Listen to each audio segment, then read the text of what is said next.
അമ്പലങ്ങളിൽ ചോറിൻ്റെ കൂടെ കിട്ടുന്ന ഊട്ടുപുര പുളിങ്കറീൻ്റെ റെസിപ്പി എങ്ങനെയാണ് ഉണ്ടാക്കുന്നതെന്ന് നോക്കാം. പാൻ അടുപ്പത്ത് വെച്ച് അതിലേക്ക് ഉലുവ, മല്ലി, അതുപോലെ കുറച്ച് ഉഴുന്നുപരിപ്പ്, കുറച്ച് അരി, പിന്നെ കുറച്ച് കായ്മുളക് ഒക്കെ ഇട്ട് നന്നായിട്ട് ഇതൊന്ന് റോസ്റ്റ് ചെയ്തെടുക്കണം.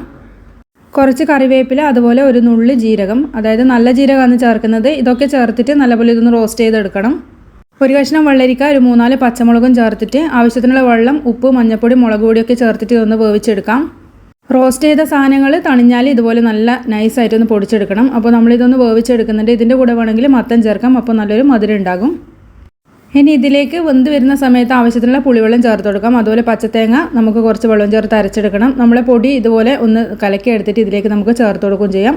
ഞാനിപ്പോൾ മത്തൻ ചേർക്കാത്തതുകൊണ്ട് ഒരു കഷ്ണം വെള്ളം ചേർക്കുന്നുണ്ട്. അതുപോലെ തേങ്ങ അരച്ചത് നമുക്ക് ചേർത്തിട്ട് ആവശ്യത്തിനുള്ള വെള്ളവും ചേർത്തിട്ട് നല്ലപോലെ ഇതൊന്ന് തിളപ്പിക്കാം. നന്നായിട്ട് തിളച്ച് വരുന്ന സമയത്ത് കടുക്, കറിവേപ്പില, വറ്റൽമുളകൊക്കെ ഇതിലേക്ക് വറുത്തിടാം. അപ്പോൾ എല്ലാവരും ഇതുപോലെ ഒന്ന് ട്രൈ ചെയ്ത് നോക്കുക.